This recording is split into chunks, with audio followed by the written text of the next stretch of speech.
You straight up cuckooed that dude, bro. Oh my God. You've got all your Charger gear on because feeling fresh as hell. Well, you guys better enjoy it.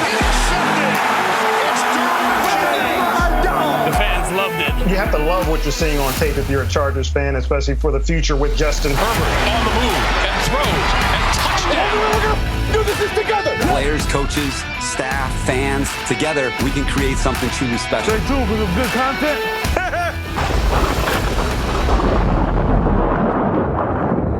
Well, who thought today would go the way it did, folks? Welcome back to the Charger Chat. I'm your co-host, Wool Duxon, with my buddy, Kev Huggin Duggan. I almost had a heart attack like 3 times today. This shit's getting out of control. It's been a wild ride, but let's not forget Kyle the Coach Duggan.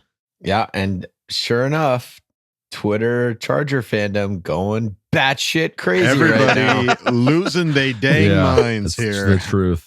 It's a wild, woolly world, and I'm just living in it. But we've got lots to talk about here, folks.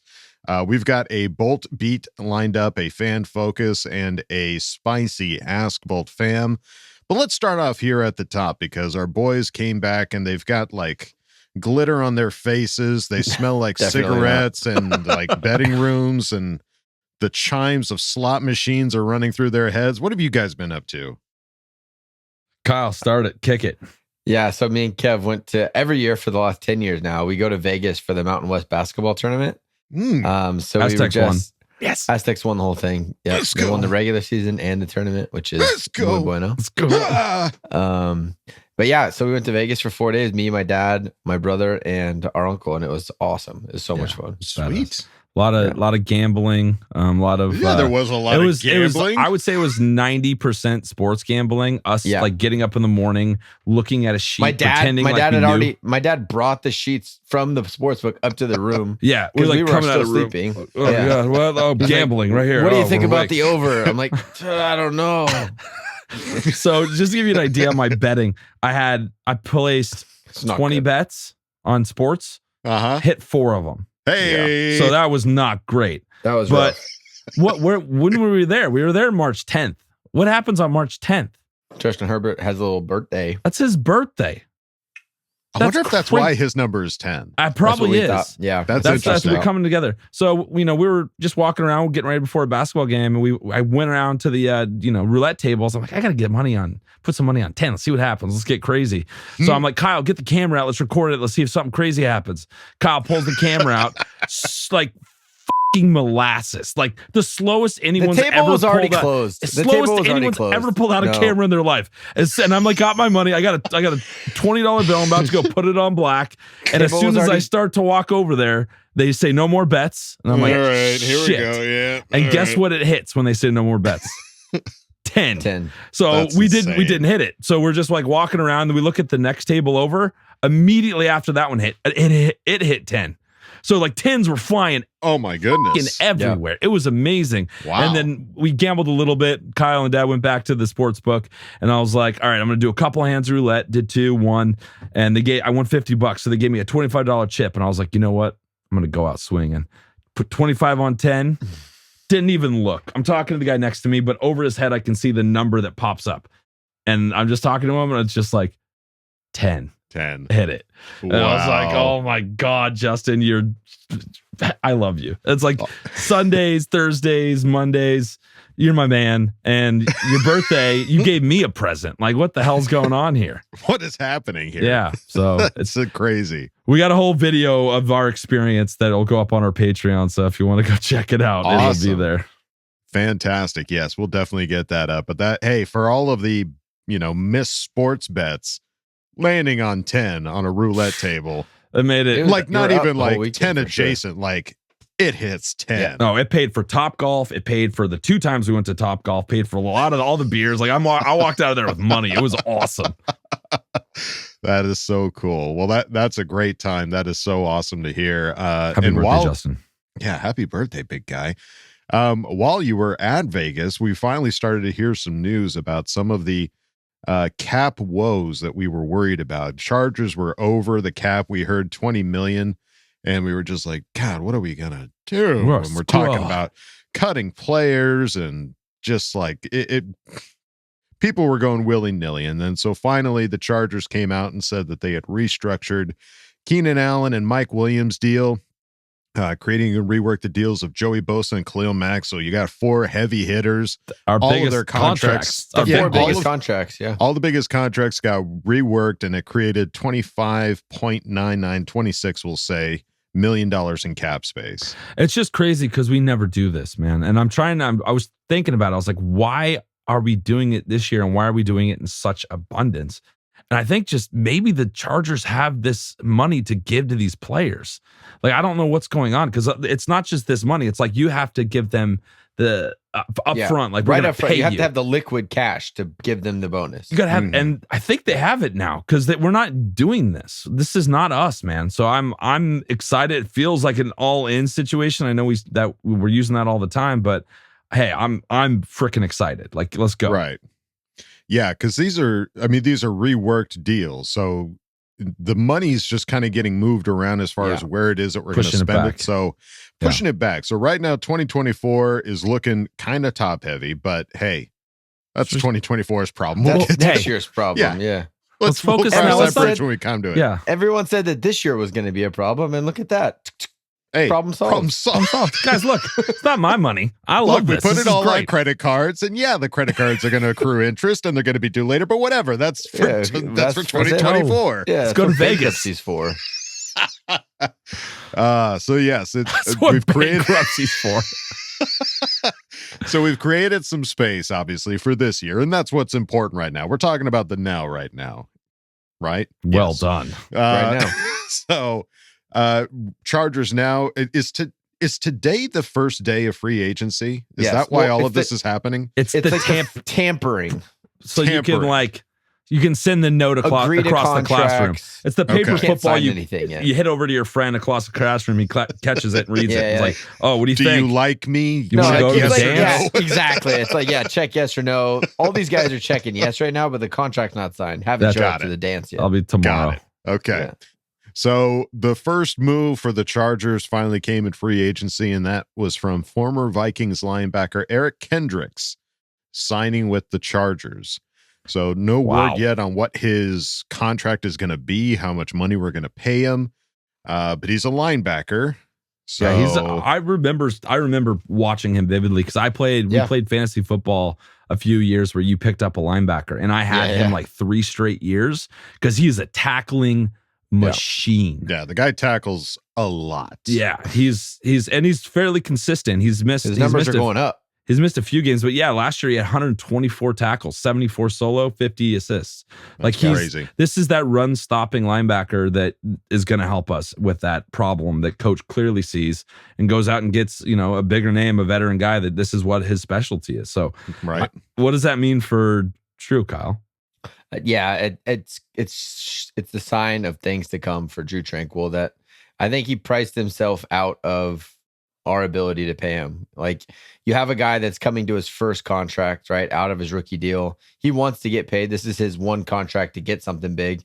And now you're starting to see guys get paid crazy amounts. I mean, the Bears went and picked up, who did they sign? They signed, Tremaine Is it Edmonds. Edmonds. Yeah, I was just going to say Bills. Edmonds, And they paid him they backed up the truck to get a big time linebacker. So Drew, his value is only ruining going it up for and the up. rest of us. Yeah. So with a guy like Eric, who knows he's at the latter end of his deal, I'm sure he got him for a short term deal that probably comes to fruition once we have to pay Justin his gajillion dollars. Right. Another way of just kind of moving things around. Yeah, he's a little bit older guy, but his output's still there. Right. The production doesn't miss is still games. there. He played 17 games last year, 124 tackles. So the guy's still playing. He's going to come in and be a leader. I saw he has a YouTube channel, so I went and peeked at it. He's got a great personality, like gets along with all the other guys. So I think it's going to be, you lose a leader in Drew for sure. I loved Drew Tranquill. But he was a part of the defense that didn't perform in stopping the run a lot. So was he the only issue? No, definitely not. But I don't know. Like, I wanted Drew to stay around, but this is way of everyone's like, oh, next year we're going to be the cap, blah, blah, blah.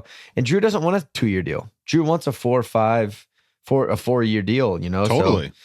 It's just a matter of all the numbers and how they're making it work with, paying a lot of guys a lot of money at the top of our roster. Right. Yeah, I think I saw that Eric Kendricks also had he was a team captain for the Vikings as well. So I'm pretty sure Gold Sea, like he's been it for several years now. Wow. Okay. Yeah. So yeah, I mean, yes, we don't want to lose Drew Tranquill, and technically we haven't heard that Drew Tranquill is gone yet. Right. But all signs are pointing. Yes, all signs are pointing to not having Drew.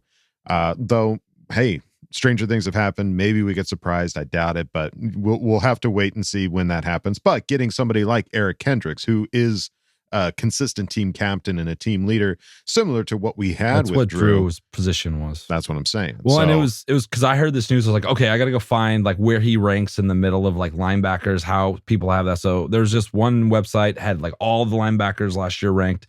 FF Today had him as the 8th linebacker, right behind Micah Parsons. Eric Kendricks. That's what I said. Sorry, it's not what I said. Eric Kendricks is the 8th linebacker, right behind Micah Just Parsons. making sure. Just you are correct. Sure you are correct. I'm an idiot. And then they had Drew Tranquill at 78th. So just looking at see where, and this doesn't mean shit, but just kind of seeing what the other, the people that do all the numbers, where they're ranking these guys. Right. So we'll see. That was just based on last year. That's not a projection, but we'll see. This could be a really good step for us, and maybe the kind of linebacker that coach wants. He didn't pick Drew. He kind of inherited Drew, and now he's getting a chance to kind of pick guys that might fit him a little better. I'm just trying to look at the bright side of life. Yeah. Well, and Eric Kendricks, I think our linebacker coach Howard worked with Kendricks because he came from Minnesota, and I think our special teams coordinator Ficken was also from Minnesota, worked with Kendricks. So there is a connection there. This isn't just a left field name. Yeah, these are guys that have had experience with Kendricks. Well, this guy's a Pro Bowl linebacker. Is he Pro Bowl? Yeah. Get out of here. Yeah. Well, I don't know about last year, but he's definitely been a Pro Bowl linebacker for sure. He's awesome. Yeah. So yeah, hey, if there was somebody that needed to replace Drew, Kendrick sounds like a great guy to do that. So wait and see, though. We'll see. We'll have to wait and see. Absolutely. Yeah. Prior to us signing Mr. Kendricks, though, we found out earlier in the day from Ian Rappaport that the Chargers have agreed to terms with quarterback Easton Stick. Let's go. 5th rounder from 2019 will back up Justin Herbert still. Getting just a 1-year, $1.8 million contract, fully guaranteed, and comes with a $152,000 signing bonus. So next year there will be no backup quarterback because Justin will be paid for 3 quarterbacks. That's probably what I'm saying. Or we'll draft a backup quarterback. Yeah, you're getting a 7th rounder for sure next year. Yeah, I saw people on Twitter upset that we're not getting, what was his name? Cooper Rush. Cooper Rush. Yeah, it's like, God, I know. You're finding stuff to be pissed off about. I know, because we kept Easton Stick as our backup for $1 million instead of. And they're like, oh, I guess that means Cooper Rush then. Well, like, we'll have to deal with that. I'm like, season's over. Flip some tables. Call it a day. These dudes never play. So. $150,000 signing bonus and $1 million we're paying the guy. Yeah. That is what you pay a backup. I saw the Saints just paid Jameis Winston like $8 million for next year as a backup. Right. As a backup. Yeah. That's pissing away cap space. This is what you do. And the guy that we know, he's in the system, knows Justin, knows obviously new system, but like he knows the Chargers and the facilities and like how everything works and the I don't know. It just seems like the best case scenario. Totally. Absolutely. Yeah. Isn't Sam Darnold going to the 49ers? I'm sure he's getting paid more than. I did hear that. Yeah. Yeah, but I think he's gonna start the beginning of the year because of all the injuries to the other. Oh, really? Wow. Yeah. Okay. Well, that'll be interesting. But yeah, not getting Cooper Rush is not the end of the world here, folks. Right. I mean, we got the guy that coordinated Cooper Rush and Kellen Moore, and I think that's more important than getting Cooper Rush. He's like, I won in spite of that guy. Don't bring him here. The good point is like Cooper Rush, who was he before he was coached up by by Kellen? So why can't Easton Stick be coached up and do the same shit? What if Kellen Moore turns Easton Stick into Cooper Rush? He gets an $8 million contract next year. Let's go. What happens when we start talking. Cheap Cooper Keep Rush. Going. Come on. I'm leveling up right now. Some other cool news that came out. Jeremy Fowler tweeted out the Chargers are expected to pursue safety John Johnson III, who will be released by the Browns this week, per source. And this would reunite Johnson with Brandon Staley from their Rams days. So this was a name that we talked about after he left the Rams. Staley possibly first came. coming. Yeah. And we were all surprised when he went to the Browns, but now the Browns have let him go. So Chargers could be going after him again, try to reunite him with Staley. That's the one position I feel like we haven't had a vet at the safeties. Like we've never gone and picked up a free agent vet at the safety spot. Yeah. It feels like it's been like a draft and develop type thing. And obviously you hit with Derwin, but right. I don't know. It'd be great to have a plug and play guy, especially that knows Staley. And we were all like obsessed with this guy. The first we go were around. excited. Yeah. The possibility of it all. Yeah. So we'll have to wait and see once free agency starts rolling. I'm sure we're going to see some stuff come out here this week that's we'll all talk about on the next podcast. If this week is anything like today and the craziness that was today with all the news, it's going to be an exciting roller coaster. Yeah. Well, yeah. So with the good comes some of the sad as well. There was some other tweets that came out. Dan Popper tweeted out, Chargers will not be tendering wide receiver Michael Bandy per source. He's an exclusive rights free agent and will now become a free agent next week. So the guy that we saw a lot of promise in preseason, we're going to be letting go. But I mean, he had some opportunities in the regular season and a bad jet sweep. That's what I remember Bandy as. One big catch in the season and a bad jet sweep. Jeremy Fowler tweeted out the Chargers and tight end Donald Parham Jr. could not come to terms on a new deal, and Parham will hit free agency per source. Parham was a restricted free agent.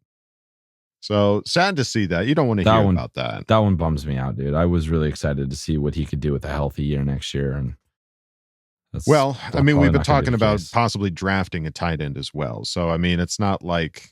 Well, this is a for sure now, or they're going to have to do something because, we just don't have enough tight ends on the roster if we let him go. Right. Let's see. Daniel Popper also tweeted out Chargers are not expected to tender defensive lineman Braden Fehoko per source. One bums. That one sucks. The Donald Parham one, it's like he wanted money, right? He in reality, since he got hurt, his concussion, he did really nothing last year. None of our tight ends had much of any production to speak of. Mm-hmm. And he wants a big deal. And it's like, obviously we negotiated and tried to get something and it just wasn't good enough for him. Well, I don't know if he necessarily wants a big deal, but bigger than what the Chargers were willing to offer him. So we'll have to wait and see if he finds another landing spot. And same with Braden Fehoko. I feel like the Braden Fehoko one too, that feels similar to what happened in the previous season when like they didn't want to sign him and then they brought him back, but then they didn't activate him or put him a free agent, or I can't remember like what. A mistake. There was a lot of, it felt like a cup and ball game as far as like what they were doing with Braden. And then eventually, yes, he's on the team and he's playing. So I don't know if that's necessarily going to be the case. Obviously I want to keep Braden, but I hope the thing is he put up some great tape at the end of the year. He looked awesome. Yeah, put up some great tape. I hope he goes and gets his milli, goes and makes some money somewhere because that guy deserves it. He's one of my favorite Chargers right now. He takes the time to talk with us and do interviews, and that guy's awesome. So he's a fan favorite and he's a favorite of the podcast. Sucks. So yeah, we'd love to keep him and would love to see him stay a Charger, but obviously he's got to take care of himself. And another guy that's got to take care of himself, Adam Schefter tweeted out Chargers running back Austin Ekeler is requesting permission to speak with other teams about a potential trade after preliminary talks with the team aimed at a contract extension did not progress, his agent Cameron Weiss told ESPN. Well, it sounds like you didn't do a very good job, Cameron. Why are you making this our problem, dick? Get it together, dude. Cammy boy. This is what almost gave me a freaking heart attack today. I saw this and I was like, what? It makes sense now that I'm hearing it. Like, this is that time of year where he's got to capitalize. He's being paid so little for his production, but you just don't want to hear that shit, dude. You just don't want to hear Austin wants to look for a trade. No, and it's understandable. I mean, the guy has 2 seasons, back-to-back 20 touchdown seasons. He's killing it and looking to get an extension, looking to get paid. Feels he's worth more than what the Chargers are paying him, and the Chargers don't agree, or they're just not coming to an agreement. Or I'm sorry, I'm dying over here. Yeah, same. It's getting me all choked up. It sucks that he's a running back. That's the hardest part. It's because he's a running back looking for his 3rd contract, and it's like, the production 100% is there. He's an awesome Charger, like great teammate, all that stuff. And it's like, he just deserves it. I don't care. Like, honestly, like, he's one of the guys on the team. I don't care if we get bent over a little bit. Just pay the guy his money. He needs to be a Charger. Yeah. Now that's a fan's perspective, 100%. But like, of any guy on the team, especially the running back position, doesn't get paid that much. Like, you could like renegotiate, like, structure his contract in a way and blah blah blah, but the guy does deserve to be paid more than he's being paid right now. He's a top 5 running back in the league, and he scores more touchdowns than anyone in the league. So, I mean, 20 touchdowns a year, that's insanity. Mm-hmm. Yeah, that's crazy, dude. So it's like, I get it. I understand from his perspective. Like, I need to capitalize on these last 2 years right now. I can't do another year, maybe get hurt, and then I get nothing. I'm just the old washed up running back. So it makes sense what he's doing. It just sucks. I'm not mad at him like Melvin Gordon, who we offered a buttload to, and he was a free agent, and he just like, no, screw you, I'm going somewhere else. Right. I need $2 million more than what you're offering me. Yeah, it does suck. And then I start to like think like, all right, well, what do you get back? And turn. I was like, I don't even want to think about that. Like, I don't even want to think about that, because in the truth, it doesn't affect this current year. Like, he's still under contract to play this year. If we just say, we deny your trade, you got to play that. Hold out. That we could do that, and then he could potentially hold out. It's setting yourself up for drama for sure. Like, Kyle, the only way you can look at this in a positive, and this is a very stark black and white way to look at this, is that we didn't use a draft pick on him, and you're probably going to get a 3rd round for him. Like, that's the only positive way I can look at this. He was an undrafted guy, and you might get a 3rd round. Yeah, but where he's at right now, he's a top 5 running back. But it's the problem we have right now. It's like those top running backs aren't going to get a 1st round pick. You're not going to get that for him. It's just not going to happen unless there's some stupid team that's willing to do that, and they're ahead of us. Let's go get that Bijan guy. You know what I mean? Yeah. So I just don't like this. I feel gross talking about this. Well, it's dirty laundry that's being aired out that really doesn't necessarily need to be aired out, which it makes me more angry at Cameron Weiss for talking to ESPN about this kind of stuff, because now it's just putting, fan pressure on the front office to do something about, okay, well, let's come to terms with Austin Ekeler, because it's just him. I mean, if you believe the tweet, it's just him requesting permission to speak with other teams. So that doesn't necessarily mean that, okay, we hear you, Austin, let's get a contract together. Let's get that extension that you want. Yeah. That could still happen. It's not like we've heard that he's talking to other teams just yet. The guy just wants to get paid. And if the Chargers can, get it together, and if they can extend all these other guys, they can figure out a way to keep Austin around. Who knows? It could be a wait and see game to see who they can pick up right now and what this team looks like, where they, reevaluate it in a few days and like, okay, yeah, we can do that now.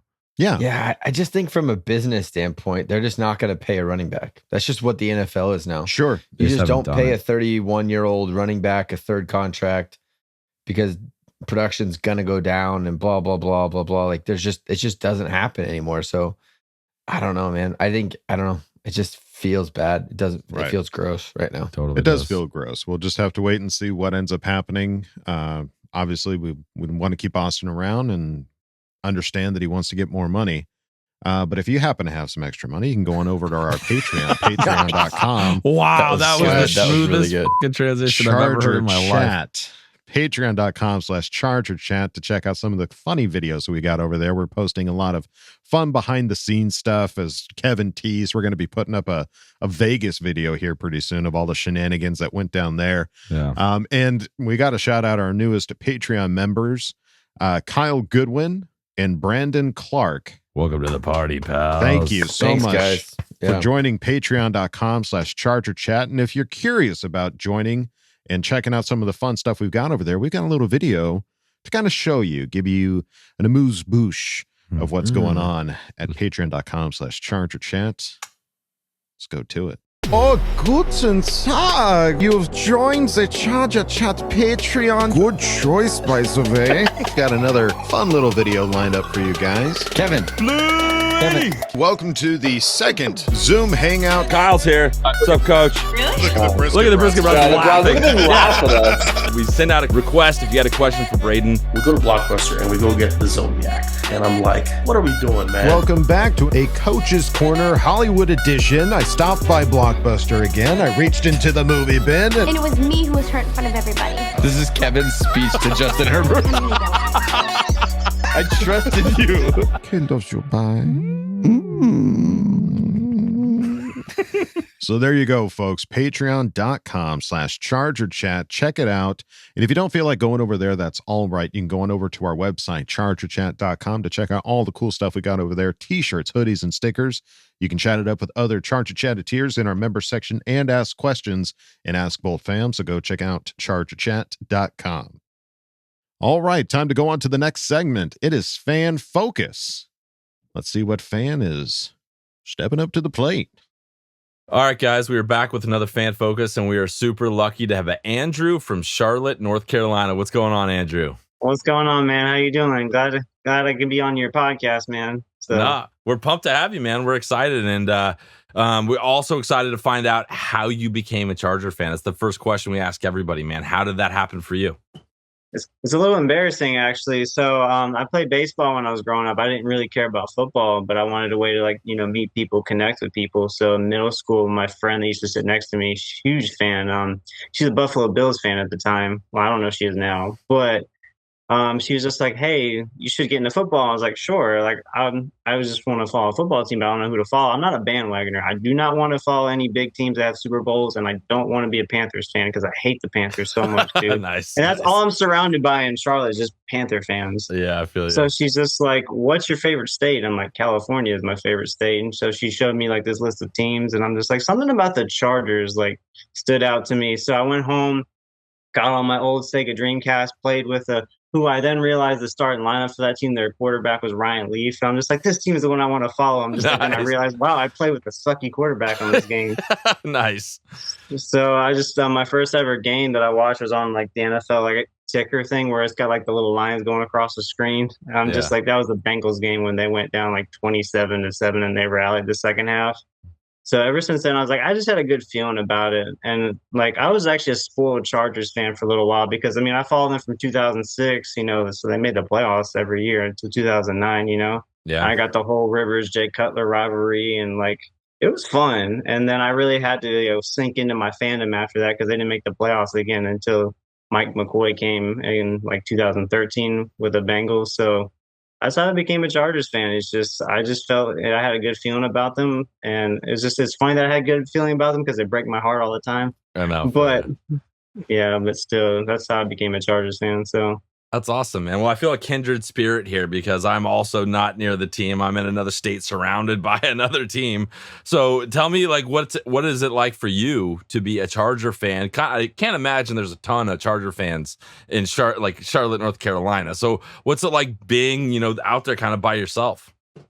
Sucks, man. Like, it's been lonely, like watching games by myself. Like, I didn't really meet a Chargers fan in North Carolina until 2018. It's funny, like Chargers fans out here is like playing Where's Waldo. It's just like you wear the Chargers hat and they come out of hiding and like, you're a Chargers fan? You find one? Like, yeah. Nice. Yeah, I found one in Sports Fanatics. He was just like, you're a Chargers fan? I was just like, all right. And our first game we watched was actually that weird Steelers game where Michael Badgley had to kick it 3 times to win. Like, that's right. That was actually the first game that we watched together. That was the first Chargers fan that then I just kept kind of finding them after that. They were just like, oh, you're a Chargers fan? Like I said, it was like we were all in hiding. Like we were all in like caves. We were ashamed. And it's just like, oh my God, there's Chargers fans. That's awesome. I kind of feeling it more now that, Justin Herbert and like what he's brought to the team has gathered this excitement. And we were talking a little bit before we started, and you were able to go to multiple away games this year.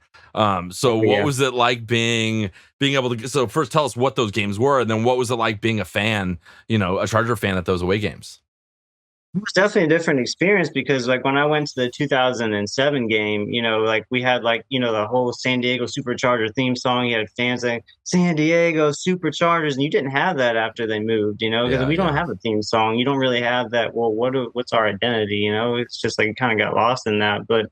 And then even in 2010, like, nobody cared about them because I think they finished like 5-11 that season. It was bad. But yeah, it was just like I went to the Atlanta game and I broke the bank on those seats. I got lower level by the tunnel that they run out of, and it was just like you can tell like there were so many Chargers fans for a away game. Like I did not expect that because back in before COVID, I actually flew out to StubHub to see Rivers' final home opener against the Colts, and it's just like I always heard that away fans like dominated that stadium, and it was true because I mean you had like we were on offense and like you had a bunch of Indianapolis fans yelling defense. I'm just like I'm in LA right now. Sure. Like how are we like it's crazy. Like we were outnumbered that game, so it was just like it was a different feel this year when going to the Atlanta game where I'm just surrounded by Chargers fans, and we actually had even Brandon Staley gave us a shout like, yeah, we felt the energy at that Atlanta game. I'm just like, wow, like big difference from what I grew up with, No, for sure. I'm feeling that too. We have season tickets, so like we've been going. I went to StubHub.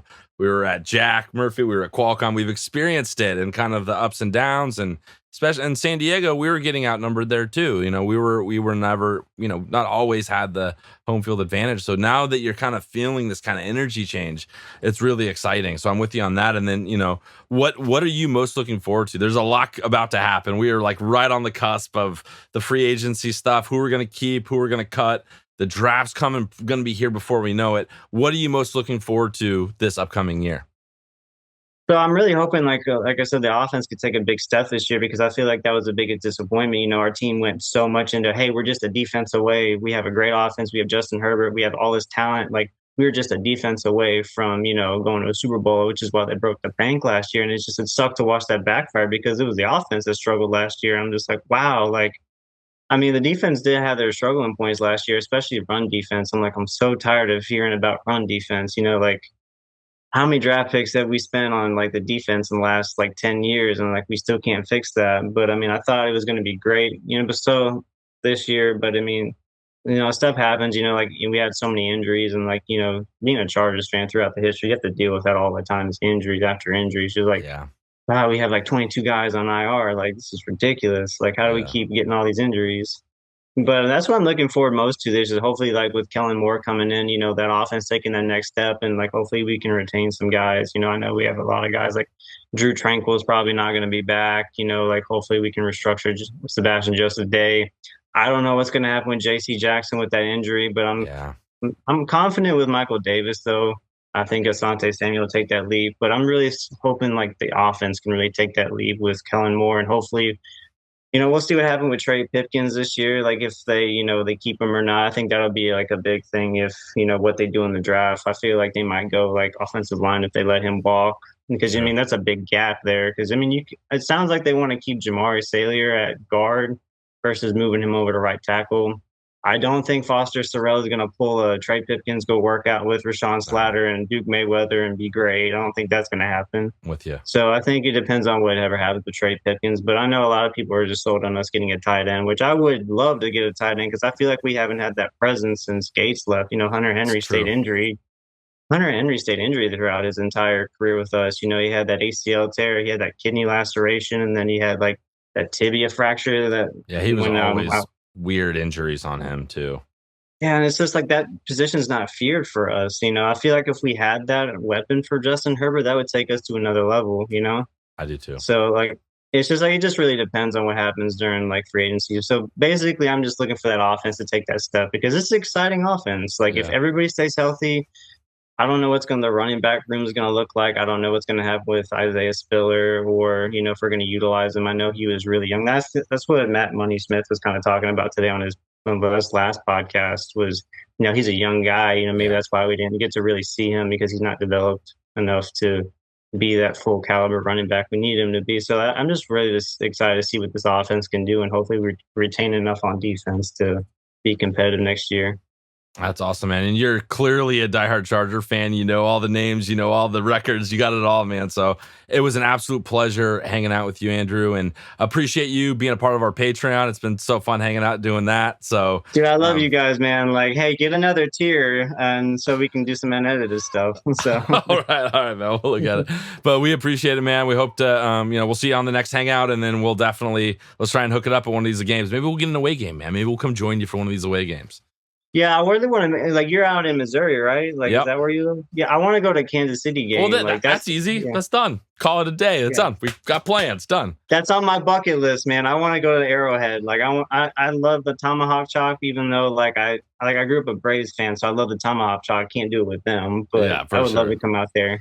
Yeah, well, we'll see what we can do, man. And again, thank you, Andrew, for coming on and sharing your fandom with us. And we'll talk to you soon. Thanks for having me, man. Take care. Take care. Well, folks, with great power comes great responsibility. For Kyle the Coach Duggan, I guess daylight savings time kind of screwed up a few things with manhandling 3 children, kids sleeping patterns. Yeah. So Kyle had to step away, but hey, Andrew, thank you so much for coming on and chatting with Kevin. That was so freaking cool. And I love to hear that opposing stadiums, like for him, he's gone to a lot of them. This year, they started to be a lot more Charger fans. Like, that's cool. I know. Hear. I love Which that. is, I mean, and understandable. I mean, the team went all in. We picked up a bunch of guys. We've got Justin freaking Herbert as your quarterback. Like, it's going to bring some people out of the woodwork. And Andrew is absolutely one of those guys. And I'm so thankful to have him come on and chat with you. And it sounds to me like Andrew wants like a Charger Chat Patreon after dark tier or something like that. Like, there's a couple videos that we didn't play that we could probably do there. But I want to ask Kyle, what did you think of the interview? Andrew, you're fucking awesome, man. That was great. It was great having you on. Appreciate you, man. Wow. Kyle doesn't normally say that, Andrew. Weird. Doesn't usually drop F-bombs. You got him fired up. No, he really doesn't. No. So that's quite an honor. Yeah, that's an honor. All right, folks. Well, let's move it on to the next segment. It's time for the Bolt Beat. Welcome back to another edition of The Bolt Beat. As always, I'm your host, Jason Reed, acting editor over at boltbeat.com. You can go follow us on Twitter at BB_Chargers, myself on Twitter at Eat Your Reedies, and go check out the website for all of your Chargers coverage for what is already shaping up to be a wild off season. Last time I talked here on the Charger Chat podcast, I kind of talked about how next time I'm going to talk to you guys, there's going to be something going on. There's going to be some big news. There's going to be some player movement. And what do you know? That's exactly what's happened. We haven't got player movement exactly yet, but we're starting to see the groundworks of what's happening this offseason, and what's going to happen for the Chargers this offseason. I guess the overall theme, there's obviously the big elephant in the room that is Austin Ekeler, potentially, asking to search for a trade, to seek out a trade. We'll touch on that in a second. I just want to touch on kind of the overall theme that I'm getting of the offseason. Tom Telesco made 4 big restructures: Keenan Allen, Mike Williams, Khalil Mack, and Joey Bosa. A lot of those are a surprise. Personally, I thought Bosa was the only one on that list I expected to get the restructure. It just made sense. He's under contract till he's 30. He has a few more years. He's not really going to regress in the same way some of the other guys might regress. So it made sense.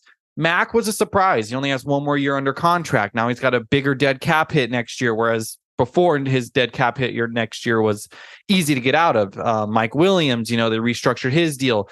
It was kind of clear when he first signed the contract that it kind of felt like a 2-year contract, and this kind of confirms that. I think he's a candidate to get cut next year for cap space. And then you have Keenan Allen, who knows, maybe they extend him, maybe they extend Williams to get rid of Allen.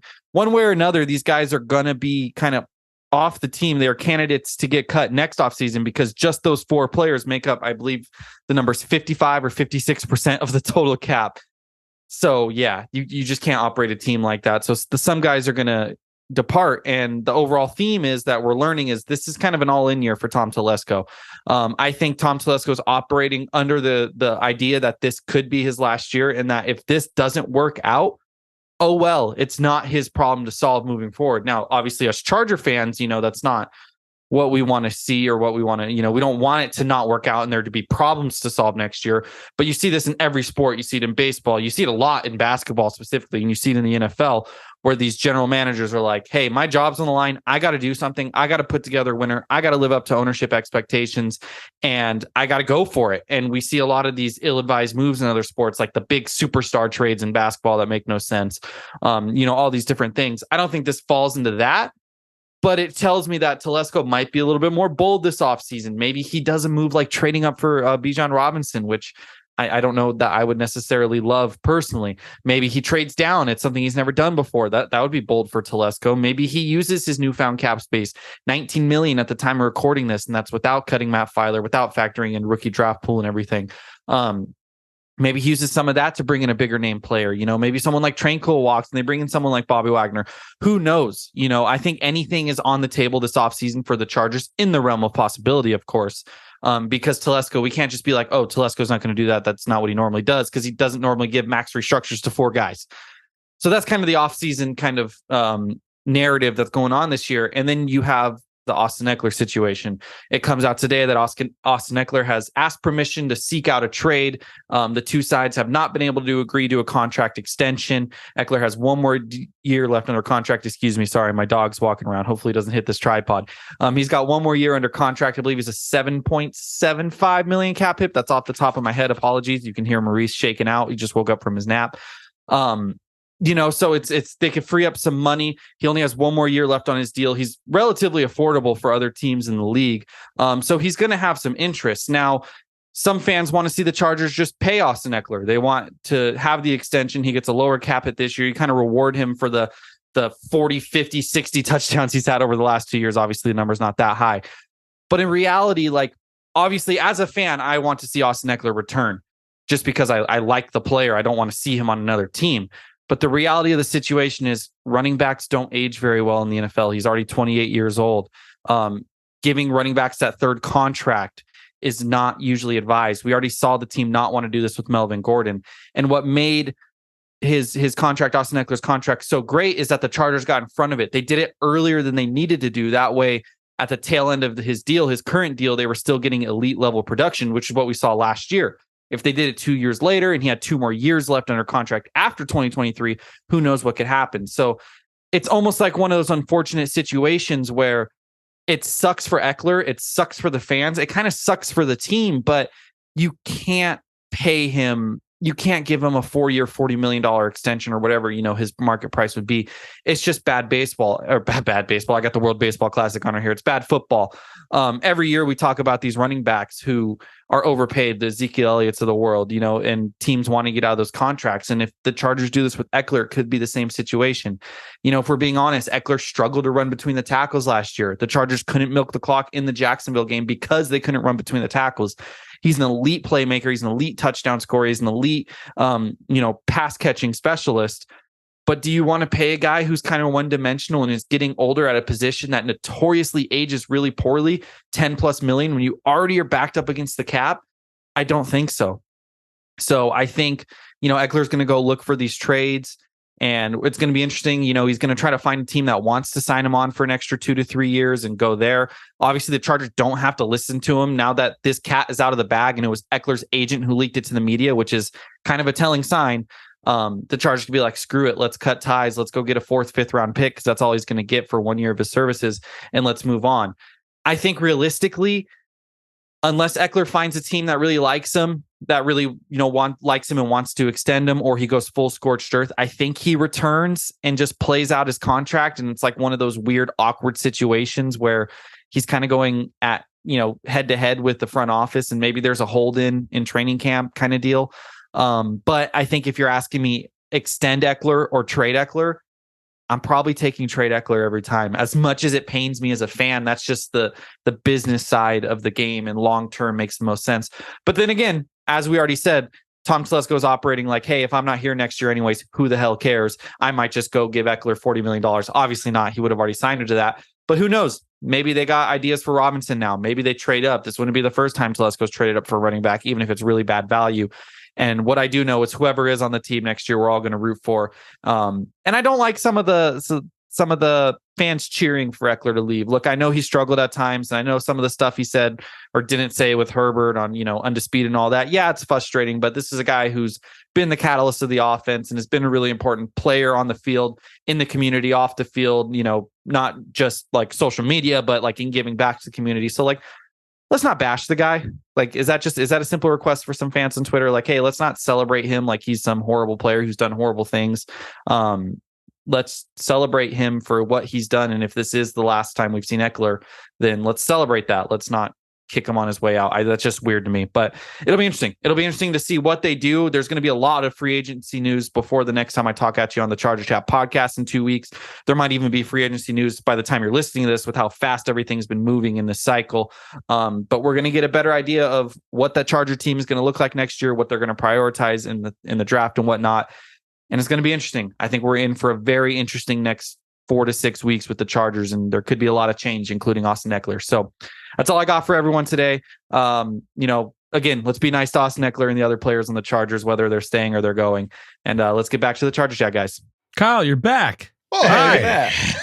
Welcome back. Magic Man. Hey. Well, Jason, thank you for another awesome Bolt beat. Some wise words, some hard truths. Yeah, hard to hear. Some hard things to. It's hard to hear. digest. I didn't even think about the idea that it's Tommy T's like, you better win. Swan song. Yeah, and like, is he setting us up for like a this year, and then we'll figure out next year if I'm still around type of deal. Yeah, if I'm not around in 2024, then it's somebody else's problem that I've now set up. But don't like that. I don't like that thought. I don't either. I like the idea that we're just going all in, just that because he has we a need to 10-year win. plan, and this is just part of that plan, and right. It's just moving forward. All the chips. Motors ahead, all steam ahead, full steam steam ahead. There you go. We got there. We got there. Kick it started.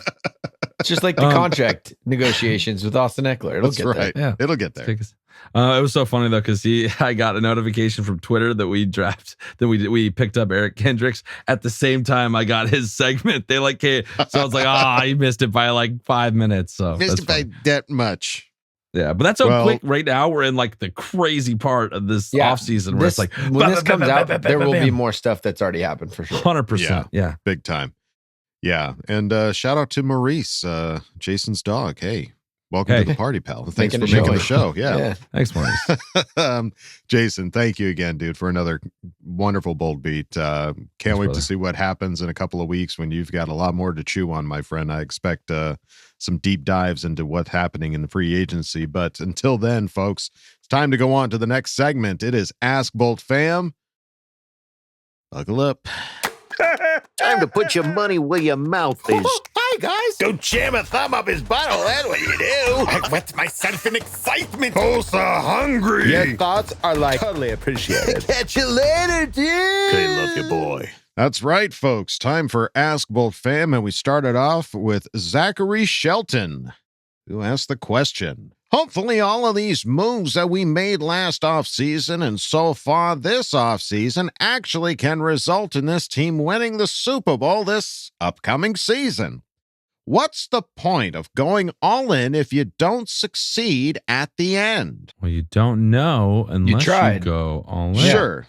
I mean, if you don't, then you go 8-9 and you hate it because you don't make playoffs. You have to go all in to give yourself a shot to win the whole thing. Right. Miss 100% of the shots you don't take. If you're not playing to win, then what are you doing? Yeah. Like, if you're not trying to, get to the Super Bowl, I mean, there's 31 teams that didn't get to the Super Bowl that probably pushed all their chips in as well. And I mean, the point is you got to get there. You got to try to get there. I mean, you got to wake up in the morning and look at yourself. But everyone says that we don't go all in because at the trade deadline, we're not making gigantic moves. And now it's oh shit, now we're all in. I hope this pays off. It's like, I can't do it anymore. It's so hard as doing this show because you just, I remember so much more of the reaction to the stuff that happened. That 5 years. I can look back I look back 6 months. I'm like, everyone was so pissed off because we weren't making moves at the deadline to get a tackle. Yeah. And now it's like, oh, well, now why are we all in? What's the point? It's like, yeah, I'm just excited. This has changed. This is new. And I think the one thing he said, hope some of the last offseason stuff, the biggest question is going to be JC Jackson. We have a lot of money invested in him, and let's hope that works. Yeah. Yeah, I mean, there's going to be folks that say that we're not going all in because we didn't sign Donald Parham to a deal. Like, I mean, it's just, you can't. What's the alternative to not going all in? You just show up. Yeah, another day. Just punch the clock. There's a lot of teams that aren't hitting their cap space. They're not going to be right there with barely any money left. So those are the guys that aren't. So, hey, Zachary, we're going to have to just wait and see what happens this next season. But thank you for asking the question. Let's move on now to Tom Telesco's burner account. who asked the question.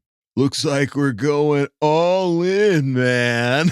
Cap held the next few years, so we got to do it this year, man. Time for the Super Bowl, man. Tom G knows he's on the hot seat and went for it. He said, "F next year. Let's go bolt up." If you guys were stranded in the Amazon with no tools or food, how would you guys survive for a week? What skills would you guys pull together to survive until help comes? Okay, love you guys, man. Bye. We are all in. We are all in. And I'd go all in on some cannibalism because that's the easiest way to do it. And I just chop one of you guys down and start eating. Let's just get a hot fire, burnt flesh. Dude, I was going to say. You would die just from the bugs annoying you. You would kill yourself. My allergies, I might just like it. Yeah. We wouldn't survive a day in the Amazon without any tools. Just to be hacking. Yeah. I'd be like, guys, just eat me and don't. Yeah. Just don't eat me if you're gonna kill yourself anyways. But if you have to, go ahead. If you're gonna go, then I'll eat you. Leave me alone. Well, couldn't we just take one of your legs and like cauterize it real quick, and we can all feast together? You know? Sure. Oh, that's brutal, dude. You eat your own leg. This podcast took. I don't think I would get that hungry in 1 week. I would be more worried about like. It's like right when we land. Dehydration. All right, so whose leg are we taking? Yeah, I would be more bothered if I'm like watching you eat my leg. Like you're going like, oh, it's so good. And I'm just. Yeah, you just slowly take a bite. Oh, that's dark. Darkness falls. All right. Yeah, I don't think we do too well, Tom Telesco's burner account, but thank you for asking the question. Let's move on now to Hangry Seth, who asked the question. Sounds like the team is all in, but if he wanted to trade someone, who would it be? Me? I love Vato, but I think we'd be okay with J.C. Zonton Callahan. He could fetch a pretty penny. Draft capital in a 9.4 mil. He's also an undrafted free agent next season. Just saying. I don't. Never gonna catch me wasting your time. Well, see y'all next year. It's a different character, but that's what I thought of immediately. Yeah. No, but JC's not ready, dude. Like you need to. This is our all-in year. You want Vato in that starting lineup as soon as the season starts because JC is not going to be ready, dude. No way. I like the idea and the creativity with it, but shit, no. And Callahan's not He's for sure agent. Coming back, right? We'll see if he comes back. So, I mean, hey, I'd love to have all these guys. And if we can hang on to all of them, that'd be great. And if JC can come back and play, then that's just icing on the cake at that point. So, as far as who we would want to trade, I don't want to trade anybody. I'm not interested. I'll trade Matt Filer to some team that wants a guard or something. A guard. I'll get a 6-rounder for him. But I'm fine the with thing that. about I don't know if any of these questions are about Matt Filer. Are you aware if they are? I won't jump on the toes. No, I don't think so. No. Okay. Everyone's like pissed off that we haven't cut Matt Filer yet. And I'm like, the only reason we were going to cut Matt Filer is for cap space, but we got under the cap with all those crazy restructuring. So I was like, I guess he's a good true, guard. yeah. He's not bad. If we cut him, we have to fill it somehow. That's So you're true. going to have to pay a free agent more money than what we paid Filer, most likely, because the market's only gone up, Mhm. especially with the way that they're paying guard. Like Denver went out and paid a guard $1 gajillion today.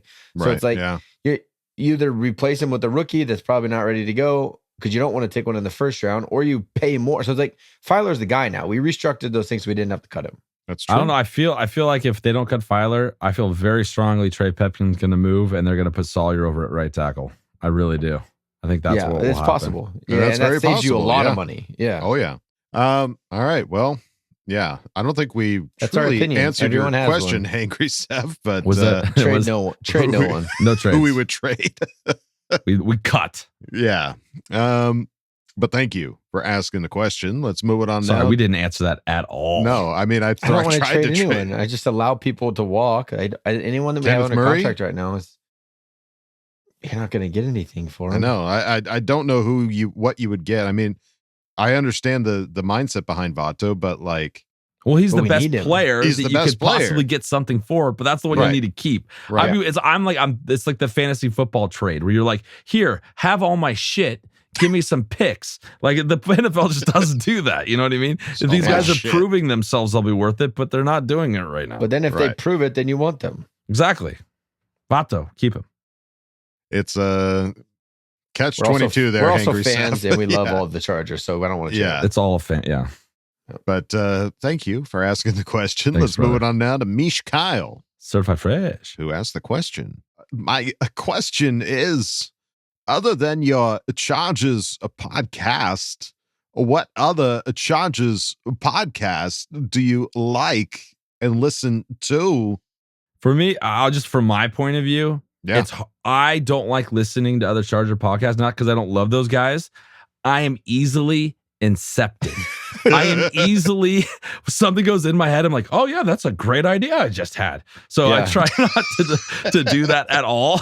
Right. And We'd be the guilty as locked on something else podcast. Yeah. Bolt Bros podcast. Yeah. I love all those guys. They do amazing stuff. And we support them like no other because that's just making our fan base better. But I it's hard for me because I want to give you guys my original idea. Right. So it's hard for me to. I know I am easy. I'd be easily hypnotized. Same. Easily susceptible to suggestion. Same. Kevin could be brainwashed into Colts and killing people and all this stuff.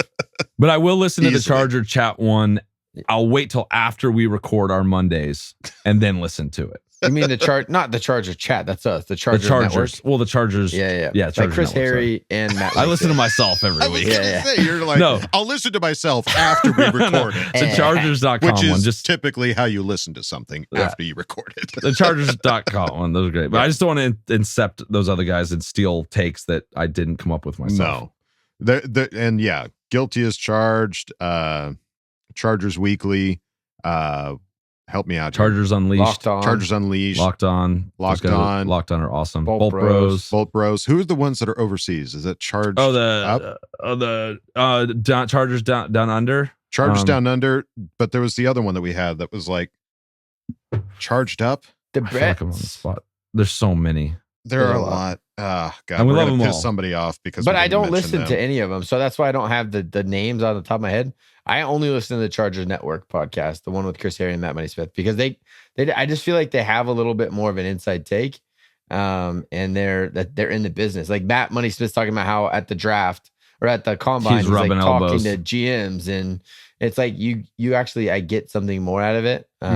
Those other guys are amazing though. Yeah, I just don't Charged Up have enough Bolts, time. That's the one I This- was trying to think of. This 2 hours that we do here, this is all the time I got for podcasts for my week. Right. I got no extra time. So definitely go check out other Charger podcasts. They're all totally. fantastic. And that's the great thing is that everybody brings something different to the table. Neapolitan, if you will. The Neapolitan ice cream of podcasting. Absolutely. So Mish Kyle, thank you for asking the question. Let's move it on now to Boltville 714, who asked the question. All right. No funny script this week. The Underoo Olympics are over and things are getting serious and frankly, a bit scary. I know what Austin's value is for us as Charger fans, but what do you guys think Austin is worth on the market? Is he worth a first-round pick? He's 28. Do you guys think he would go 3 years back with the same production he had in the last 2 seasons? Or do you guys think he would begin to decline? Keep in mind, he's had no help, and he's been worked like a rented mule. If we're getting any serious draft capital, it would probably be now, in my opinion. Then again, I don't know shit about Also, is Jimmy G just another Derek Carr, but with more women that want to him? Hey, love you, boy. I totally forgot about that. We have a new Derek Carr, everybody. This is That's right. Yeah. And I call it? I said it like 4 or 5 episodes. Like it made the most sense. Yeah. Made the most Jimmy sense. G is not hateable though. I feel like he's just like More women want to him, apparently. I'm just here, like I'm good at football. I'm handsome. Hey, he's just not hateable. I don't know. He's He the probably Matthew will be once he, McConaughey Give him of time. He's a once he Raider puts now. on the jersey. Yeah, then I'll hate him. Yeah, he's but gonna instantly unlikable. He does feel a lot like just a prettier Derek Carr for sure. And yeah, as far as is he worth a first-round pick? You're never gonna get that. No. I think He's only got. We're only getting one. You're only getting 1 year out of him, guaranteed. Yeah. Yeah. So, I think maybe a third, if you're lucky, a third. Yeah. I saw a couple people mock drafting, like somebody mocked trading him to the Green Bay Packers for 2 first-round picks, 3 seconds, like this all day. I'm like, no. Yeah. 3rd round pick. That's it. That's all you're going to get at the best. Yeah, I was hearing buzz about the Commanders wanting to get involved, but you're not going to get first-round picks. But who knows? It's hard to say. There's not many running backs that score 20 touchdowns a year. Like he's a weird outlier right now. You know, I'm sure he wants to be in that CMC debate. You know what I mean? Dude, the league doesn't think very highly of him. He hasn't made a Pro Bowl. Yeah, so it's like that's true. The value other people don't see what we see as Charger fans, apparently. Yeah. That's actually a really good point. I didn't think about that. He still hasn't made a Pro Bowl yet. Yeah.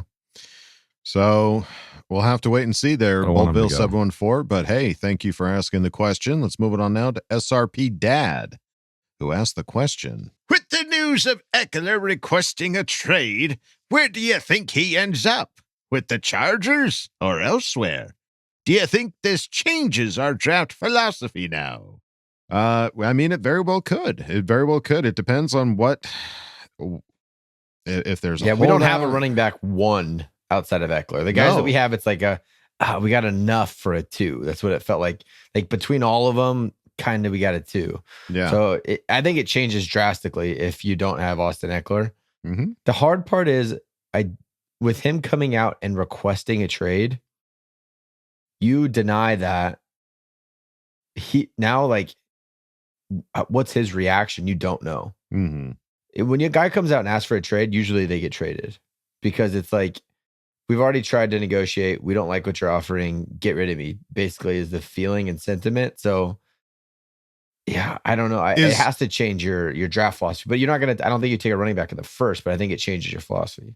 And this might be a dumb question, is requesting a trade and requesting to speak with teams about a potential trade, is that the same potato, kind of thing? Potato. Is it? Okay. Yeah, so that the agent can go to other teams and find out, like, hey, would you be willing to give a third? And then they can go to the Chargers and be like, hey, look, these guys are willing to give you a 3rd round pick, blah, blah, blah. They'll take this amount of money, blah, blah, blah. That way, so like the agent has to be the middleman. It's not the Chargers out shopping him. Right. It's like, we'll do the legwork. We'll just let us go ask and see what's up. Talk to a few people. Yeah. Let's talk to some people. Yeah, it's I just don't want him to go anywhere. This isn't something I've even considered until about 7 hours till ago. Today. Yeah. So I'm not ready to give you a really good answer on where I think he's going to go. I don't want him to go anywhere, but if he goes, you have to get a running back 1. We don't have it. Yep. So it's true. And there's not many guys like him out there. Like I don't know. Yeah. Well, maybe he'll just stay a Charger and all of this will be a moot point. So SRP Dad, thank you for asking the question. Let's move it on now to Greg Farnan, aka Farnsey. Farnsey, who asked the question. What the hell happened here? Went to bed happy as a wide receiver catching lasers from J Herbo 10 only to wake up and see Eki wants a trade. Did TT piss him off by restructuring every other wide receiver? Maybe Eki was like, what the f***? Or was it part of an all-in approach again? Anyway, let's f***ing go and f*** the rest of the NFL. Oh, and someone put Kermit in a blender like a Vitamizer or something. Okay, love you, bye. Yeah, that's got to be rough because he's, I believe, Australia. So, like, you're going to bed, waking up. Imagine going to bed when all this shit happens. You wake up to like 50 notifications. Yeah, that'd be hard to keep track of. Yeah, I would wake up in the middle of the night and I wouldn't be able to go back to sleep. Hell no. But the question of like, did it upset Ekeler that he's seeing all these other guys getting restructured deals and stuff like that, and now he's like, hey, woo. What about old Ekeler over here? Ekeler doesn't seem like that. It seems like he's just trying, like the running backs, Kyle said it, they just need to capitalize when they're at their, like he is at peak capitalizing moment right now. For the rest of his career. Yeah, like you get your deal right now if you can. Hopefully the Chargers will do it, but this is when what he has to do is he's kind of in a corner. There's not really an option, you know what I mean? Right. Yeah, I mean, as far as like seeing other people get their deals restructured, it's just like it's so different because he's setting the cap for $7 million versus Khalil Mack and Joey Bosa and Keenan Allen that were hitting it for like 20. So it's like, it's just a very there's no need to restructure. And the Chargers got ahead of extending him, right? When they extended him, it was like, oh shoot, they already extended him. That's crazy. Right. Because they saw the potential for him to blow up. And then you have him locked up in his prime right now in his late 20s seasons. Right. And now he's like, well, I don't care if you signed me, you gave me a good deal early. Now is the time for me to make even more money, which I totally get. Right. But we thought we were getting ahead of it. And he's like, no. So it sucks. It's just sucky all the way around. He just did so good. The years we were paying him $6-7 million, he was playing like a top running back in the league. So you can't hate him too much. It was a great signing by Tommy T. He did a great job. Right. So don't know there, Farnsey, and hopefully you get some better news the next morning. But thank you for asking the question. Let's move it on now to Mr. Pekar, who asked the question. Man, oh man, today has me like, damn, how do I get off this elevator? Oh, when will it start going up?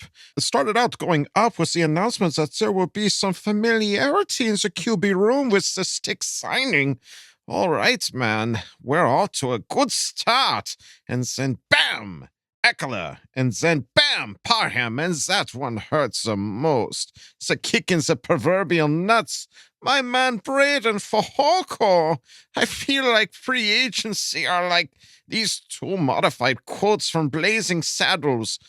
What is the wild world of sports is going on around here? I wanted you to bring Ekeler back, not jump around his contract like a bunch of Kansas City Mahomes. And then, hey, boys, look what I got here. Hey, where do free agent signings at? Ha! But this is only day one, and I am doing my damnedest to remain positive, and I know we can still match an offer on a couple of these guys. And I think Ekeler is a smart businessman, and he is using this as a tactic to get some more moolah on his contract. So, yeah, there's that. Now my question. Between the three of you, who can in their prime down the most double-doubles from in and out in one sitting? I mean, this has been keeping me up most nights. Also, I cannot remember who says this, but whoever told me that Twitter is a deep, dark hole for Charger fans, and it was not for the weak at heart. Oh, you were right. Oh, I freaking love it. Thank you, Boltfam. Raiders. God loves you. Bye. Oh, dear. Look at that. And guess what? You have one coming to you next week when you do your German voice. This is from the Hofbrauhaus in Las Vegas. We won them playing quarters. We won. We beat all the people. Kyle and I actually won hats. So you get one. Fantastic. I can't wait. That's very German. It's got a handle. Look at that. It's got a handle. Tip him over and paw him out.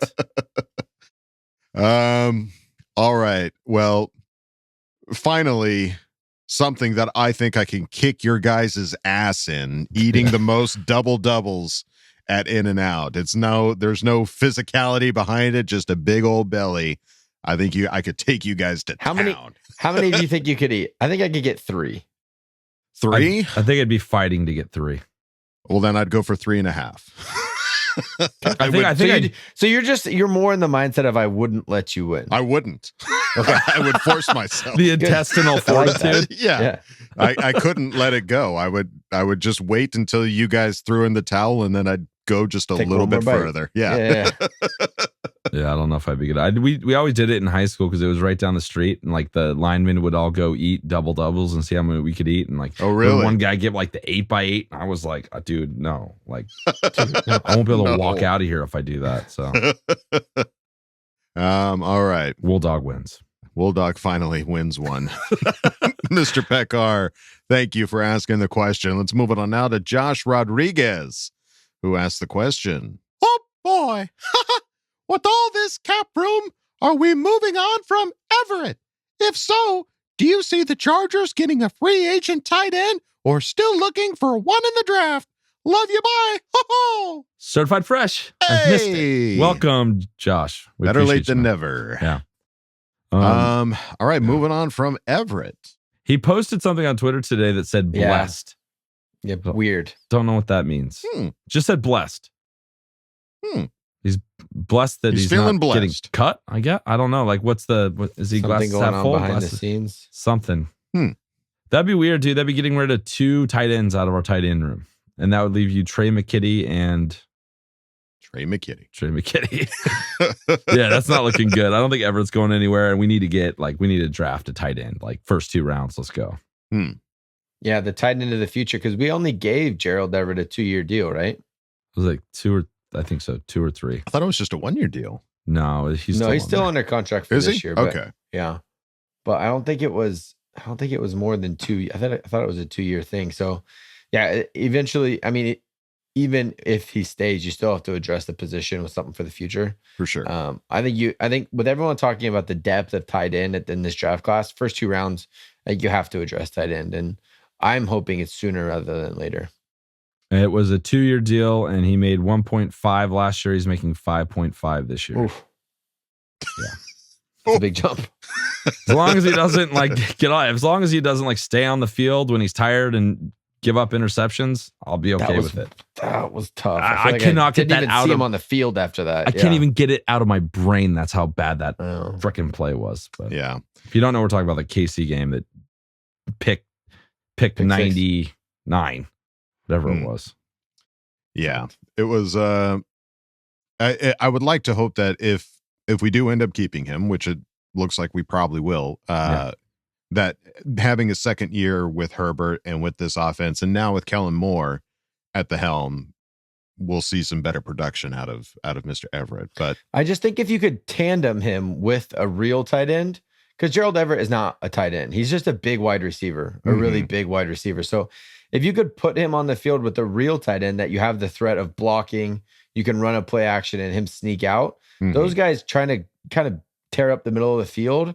I think that could be pretty dynamic. I think Gerald Everett on his own, he just feels like a less effective Mike Williams is what he is. So he's a big body. He's a bunch of yards after the catch type of guy, but I don't know. We didn't see enough of it last year. It felt like, and when we were paying him $1 million, and now he's hitting for $5 million on the stuff. But yeah, I don't know. I don't think we cut him. I think that would have already happened probably. We'll have to wait and see. But Josh Rodriguez, thank you for asking the question. Let's move it on now to Arrogant Bastard, certified fresh, who asked the question. Hey, why haven't we signed Justin Herbert to a contract extension yet? Oh, I don't know. I don't know either. I thought they would start maybe looking at this once those bigger contracts started to go.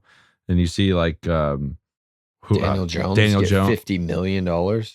Yeah, it was like 40 something. He's gonna get paid. It's so clear what the number is. Just go get it done. Right.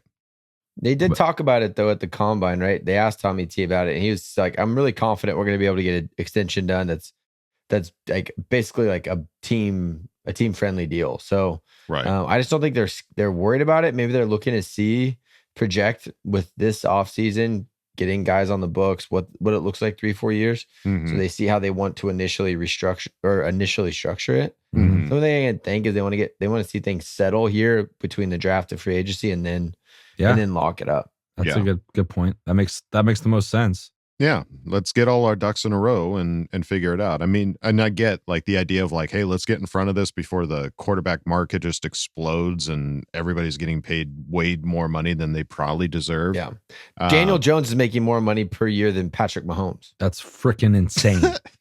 No, that can't be right. It is. I swear to God. Yeah, it is. It's fact. That's insane. Yeah. Yeah. So you're gonna have to pay him. It's just and they very well could have just about everything figured out. They just need to dot I's and cross T's. Get the verbiage figured out. It's possible. We don't know. We're not there. I don't know why. Why are you asking us, arrogant bastard? It's a good question. I don't know. I wish I knew. It's a great question. Yeah. Thank you for asking it. Let's move on now to House of Hain, who asked the question. With all the restructuring going on, and we are now a good amount under the cap. Now, what should we do with the money? Spend it. I love it. Put it all on 10. Yeah, I could do that. See for what you. it- I was solid at that. Yeah. I don't know. I think you're going to see a little bit more like what I want to see versus what I want to splash. Splashes are way more fun, but I think what they're going to do is get some of these guys like the Josh Johnson, some of these guys to fill out this roster that aren't like the big, break the bank players that are just going to give us a more well-rounded roster. I think that's what you do with the money right now. And then hopefully you hit on the first 3 rounds of that draft. Those are all contributors right away. Right. That's what you want. Look at our roster. Where is the weak spot as a starter? Linebacker? But you just added Eric Kendricks. Like Not it's there anymore. now even just with after today, like your offensive line, you have an idea of what that is. As far as Right. the first 5, you have your starting wide receivers. You have your maybe running back now, Yeah, but like running back. there's not like a huge splash missing spot need to fill this position. What it feels like. So in last year, we had the big signings and not as much depth, and you saw what happened to us. So yeah, I agree. I think I see like hopefully some 5 or so really, really good depth pieces That'd be cool. that pay big dividends once somebody gets hurt, because somebody's going to get hurt. Right. Or they just don't want to go full 3 years or 4 years or whatever Ekeler wants. And they, Derrick Henry wants a 2-year contract Mm-hmm. and they have that money to do that. And they don't want to be locked in. Just saying. Kind of interesting. Throwing it out there. That's just an idea. Just a saying. Yeah. Can we trade Derrick Henry. Austin Ekeler for Derrick Henry? Just do a swap? It's a different running back, but you're gonna be able to get the ball moving up the middle. Yeah, you won't have to worry about running the ball in the playoffs, killing clock. Nope. So, yeah. Hey, don't know what we're going to do. I mean, we could also use some of that money to retain some of the guys that are going to be free agents as well. I'm telling you, 5th round, Deuce Vaughn. Let's go. Step in. Let's go. Get in here. Get in here, Deuce. I love it.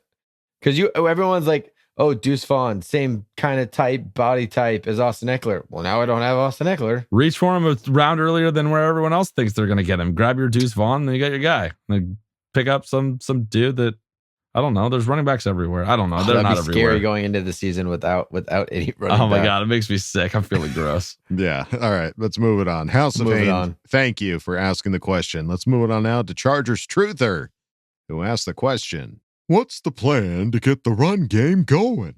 I mean, that's a lot of questions now. That's not a question for us. That's a question for Kellen Moore, my friend. Now it's a question like I wouldn't even know who's going to be running the ball to start. If or a worst run case game scenario coordinator. happens. Yeah, plan A, make sure we have a running back to run the ball. That's plan A. Right. We got to Make sure we have a really body. good. a First, good you running need back yourself back a there. body.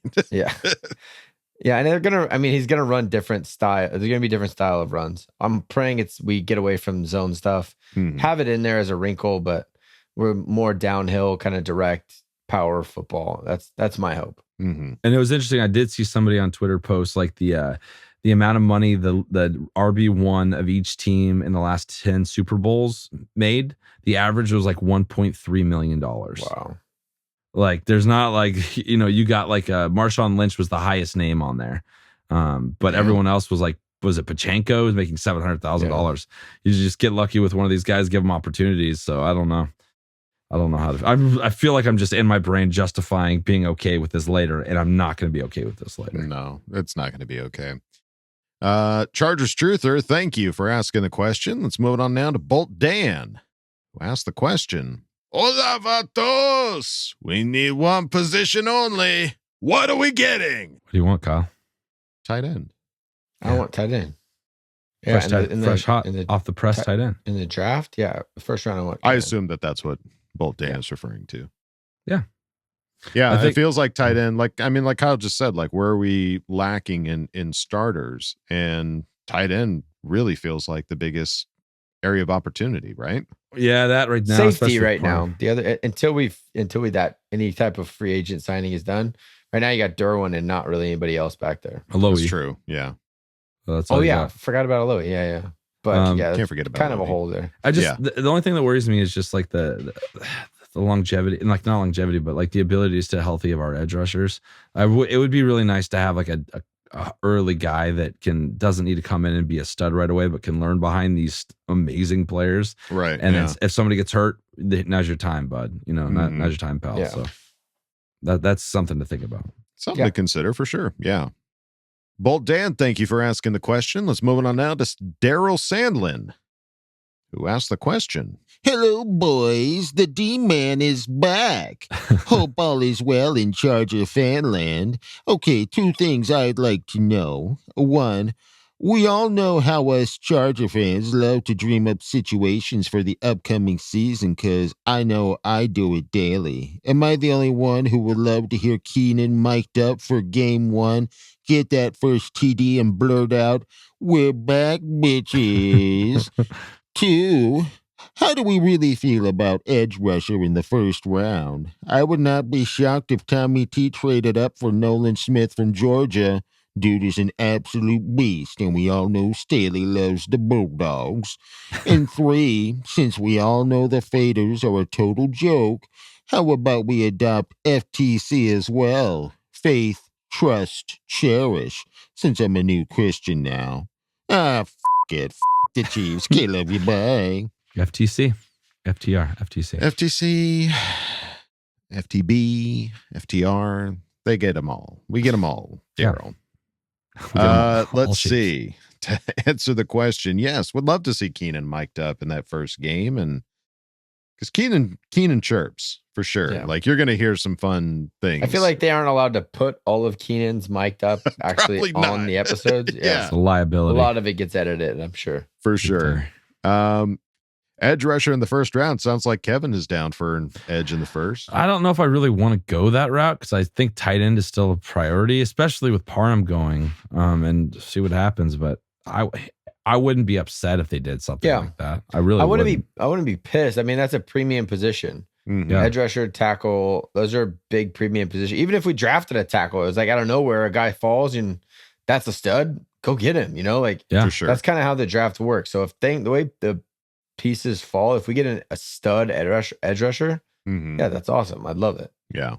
So what would you say? I would say tackle, edge, tight end, wide receiver. If we got like an amazing one of those at 21, I'd be okay. Yeah. I don't care if we get an amazing anything at 21. Like if it ends up paying off, like say you draft another Derwin James at 21. Kicker. There's a loophole in there, Kyle. Quarterback. What if we went first round quarterback? Oh man. Imagine that. We would all collectively vomit at the same time. Yeah, I just delete our Twitter account. That's what the Packers did. Yeah. It's crazy. All right. Daryl Sandlin, thank you for asking the question. Let's move it on now. Dirty Ferdy, who asked the question. It's been a minute since I posted anything. Guess I just needed something juicy to talk about. Well, free agency provided and the juices are flowing. So let's all remember that we knew some things were coming based on cap space and another Super Bowl run, but we can't just throw money away with Jay Herbo's big contract coming up. So in Telesco and Staley, I trust. Question. With the possibility of Ekeler going somewhere else, what is your counter to replace him? I say go after Bijan. If he isn't fired year 1, that's okay. Our run game trash since Tomlinson. Double dip question for each of you. With Telesco freeing up some cap space and has some money to spend, is there a big splash player to add to get us a Lombardi? Have fun with it, even if it's not a possibility. Who is the guy you want on our team? Okay, love you, bye. So there's a couple questions in there. There are. Because he double dipped his question. Dirty Ferdy. Dirty Ferdy. So, yeah. Ekeler going somewhere else, who you replace him with? So if the news of Ekeler he's going to go, which I hate saying that out loud, but if that happens and they go Bijan in the first round, I mean, I see a lot of fans tweeting about how they would love to have this guy. I know nothing about him, so he's a freak. Know. He's an athletic freak. There's some like a lot of the comps are saying Tomlinson. I don't know how you do that. You can't do that. But his like measurables, how fast he run, he's from Texas, all that stuff. Mm-hmm. He's a stud. If you go look at his highlights, it's absolutely insane. Yeah. So question, does that translate to the NFL game right away? Because that's what you're doing. That's what you're asking. Mm-hmm. You're asking him to step in and be immediately an impact and not have, not used to the speed and pace and not get fumbleitis, and because you're relying on him. If this is the year you're pushing, you're praying he's the guy. Mm-hmm. So I don't want to trade up for him because I think we need the draft picks. But if he falls to you at 21, cool. But I think you need to have a plan. If he's gone, you got to have a plan in place before you get to the draft. Right. Because that could not happen. Somebody could take him way earlier, and it's not a guarantee. You can guarantee going to get somebody if they're, you sweeten up the deal enough. For sure. So, yeah, I mean, hard to say on that first question there, Dirty Ferdy. But as far as making a splash and picking up a player, regardless of the possibility, who would we want? Just touching really quick on that last one. If you're not willing to pay a running back, what's Ekeler 28? Is that what one of the questions? I believe so. Yeah. If you're not willing to pay that guy, why would you be wanting to use a first round draft pick on a running back? You clearly don't value the position. Yeah. So it's like if you're going to give up a proven 20 touchdown a year guy that we believe is a Pro Bowler just because you don't want to pay him a little bit, you're not going to use a first round pick on a running back. So I just don't. The philosophy doesn't match up. It wouldn't make a lot of sense. So I don't think that you go Bijan. I just don't know what the options are. It's been too fresh. Honestly, this thing just happened, and we're still kind of reeling from the tweet. I haven't wrapped my head around what all of that looks like yet. Right. We haven't exactly hit with first round running backs in a while. You got Ryan Matthews, you got Melvin Gordon. Right. Were those the last since LT? Like I can't remember the last time we drafted a running back in the first round. I don't think there is. I think that was it. Can't think of one. Yeah. Yeah. So I don't know. It's a risk. So if we wanted to pick up somebody in free agency, regardless of possibility, I don't even think it doesn't have to be a free agent. If you just want to pick somebody up, I'll take Gronk. Yeah. Gronk. Yeah. No. I'll take Kelsey. I'll take Kelsey all day. If we're going, I don't know. We got to go free agents. You can't just. You can take anybody all time out of nowhere. I don't trade money to spend. Right? I'm making it. I'm making that up. Sorry. Give me Kellen Winslow. I loopholed again. Yeah. Can I have a DeLorean in this scenario? Yeah. He's saying that since Telesco has freed up cap space, is there a big splash player to add? So a free agent right now. Okay, fine, fair enough. For me, like, I don't know. I'm looking at the top free agents available, and it's like maybe you go with a tight end like a Mike Gesicki or a Dalton Schultz.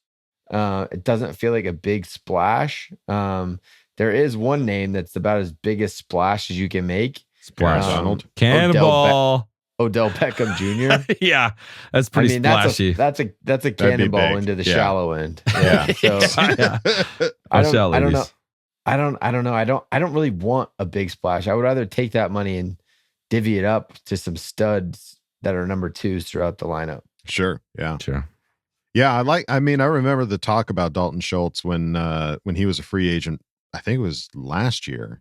I think he only had a 1-year deal. And I like the idea because he was pretty productive with Dak Prescott. Now that we have Kellen Moore, bringing Dalton Schultz over would be not a bad thing, in my opinion, especially teaming him up with Justin Herbert. So, I like the Dalton Schultz idea too. I'm going to go back to Gronk because I don't think he's connected to anyone. I think, he hasn't he's as free an agent as he could possibly be. He hasn't officially retired yet. Sure. He's done it twice, not 3 times. You're right. Yeah. So it's not official. Okay. Yet. Wait. It's double official. if the answer then is right in front of all our faces. What? You get Phillip Rivers back. The backup? If we're going to that free agent to people who haven't officially retired yet. To back up. You bring in Big Papa Phil to work alongside Justin Herbert. All right. Be the clipboard Jesus to Justin Herbert. That'd be sweet. That'd just be awesome just for the visual of it all. And I would love it if he actually was clipboard Jesus, if he had just long hair and grew a beard. I would love that. All right, Dirty Ferdy, thank you for asking the question. Let's move it on now to Superchargers fan 2006, who asked the question. What's up, Charger Chat crew? Hopefully my questions have gradually improved since joining, even though you usually hit on my question at the show's beginning. I will be sure to shit myself with all my other long-term care residents if this question is answered at the beginning. Well, fear not there. With that being said, 2 questions. I have posted our run defense since 2004. 2022, 27 on John Braden Fehoko, 2021, 30 Linval Joseph, 2017 Linval Joseph, 2019, 18 Brandon Meebane, 2018, 10 Brandon Meebane, 2017, 31 Brandon Meebane, 2016, 12 Brandon Meebane, 2015, 27 Sean Ridmore, 2014, 25 Sean Ridmore, 2013, 14 Cam Thomas, 2012, 25 Antonio Guerrero, 2011, 20, 2010, 4, 2009, 2020, Jamal Davis, 2018, 11, 2017, 15, 26, 16, 25, 24, 30. Our run defense was so dominant when we had big man Jay Williams demanding the double team up the middle and Antonio Guerrero and his wild ass hairstyles. Has the nose tackle position been widely overlooked and be addressed early in the draft instead of just patching it every year and hoping for a home run hit? Especially now that we went back to the 3-4 after Gus Bradley's departure. Feeling like filling that hole will also open up lanes for a better pass rush as well. That way we can stop drafting all these edge rushers and linebackers. My question just gained more relevance now that Fehoko is set to test the free agency market. LOL. Speaking of Antonio Guerrero's haircuts, which one was your favorite? And how much would I have to pay each of you to come on the show with one of his haircuts? LOL. Thank you again for letting me on Fan Focus. Okay, love you. Bye. Brisket Broads. Brisket Broads. Sorry. Just to clarify, he asked me to do a Brisket Broad voice, and Brisket Broads, I apologize. I was not. Dude, the farmer Fran in the middle there, well done. Thank you. Yeah, that was impressive. Yeah, he asked me to do Farmer Fran from the Water Boy for the run defense rank. So if you didn't understand it, well, that's Farmer Fran for you. It's a good point. Like, you're looking at some of the better defenses we had. You had a very specific dominant nose guard. Yeah, it's a great point. You can't argue it. Yeah. It's, at least from these numbers.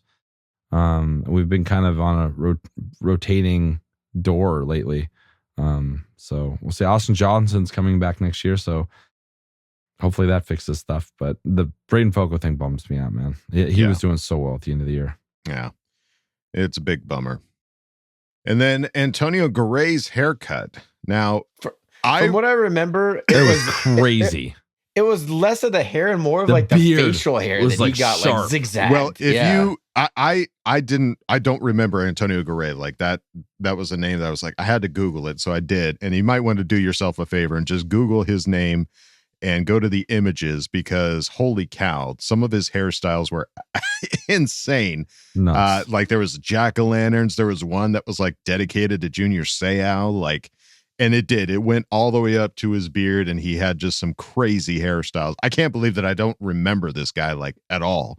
I had to Google it. So how much would you have to pay? I don't know, buddy. How much you got? Everything has a fucking price. You know what I mean? Right. Let's talk talks. I need to do it right before I have like a month and a half before I have a big job, so I can at least grow it out a little bit and not look ridiculous. But I'm open. I'm open to offers. Could you imagine that?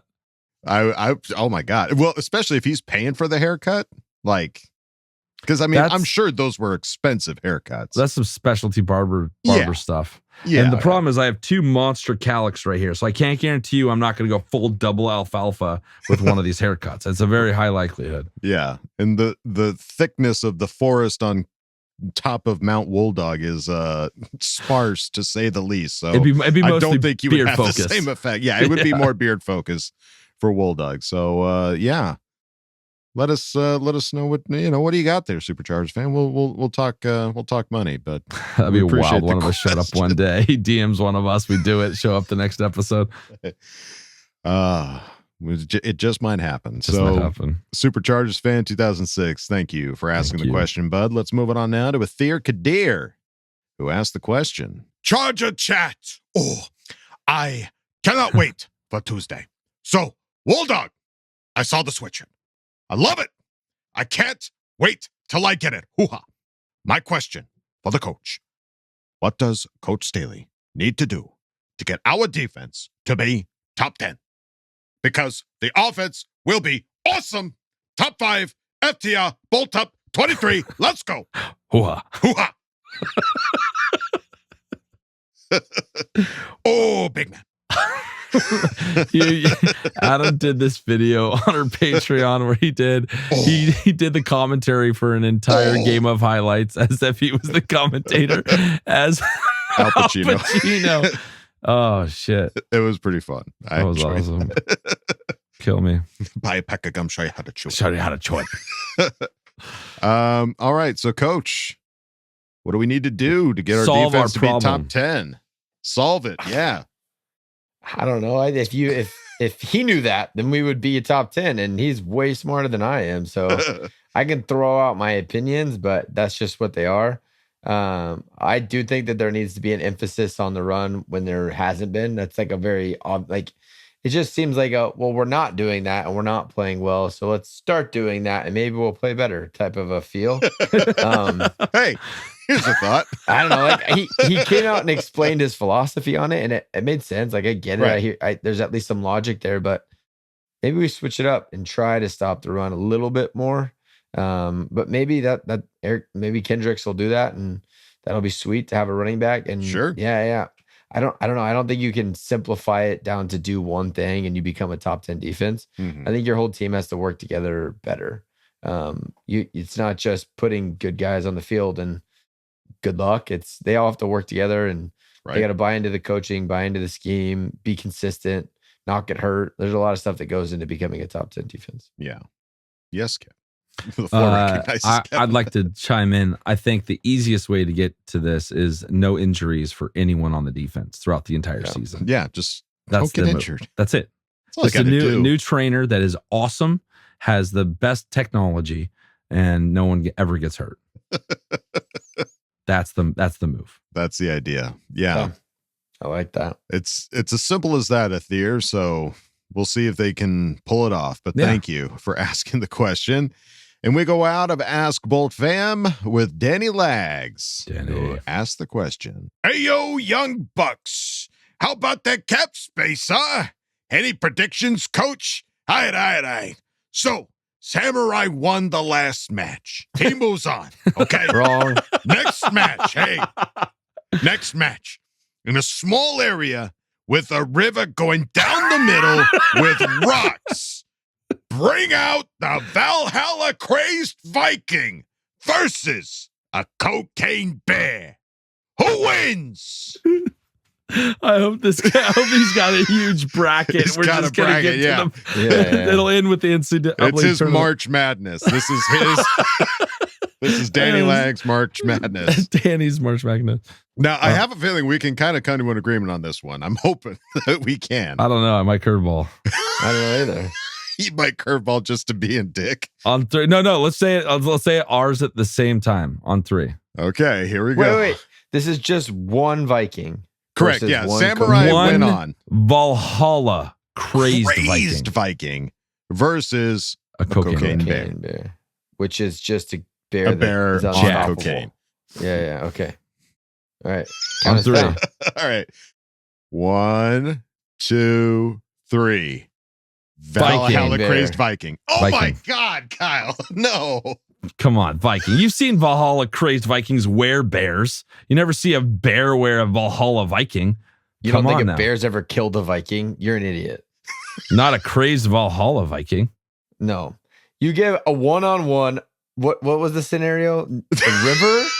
Put a bear in a river? Destroy a Viking. Is the river the deciding factor? Okay, how a Viking running around like trying to move and avoid a bear in water? That powerful bear just cruises through the water like a tank. Explain the axe. Explain Thor's hammer. Whatever it is they're holding. A cocaine bear will take that axe to the heart and still come and rip his face off. They're wild. A cocaine bear, while powerful. I'm not trying to take anything away from a cocaine bear. You guys need to go look some YouTube up a bear. I saw a video yesterday. Listen, I saw the movie. Holy cow. I saw the movie Cocaine Bear. It was fine.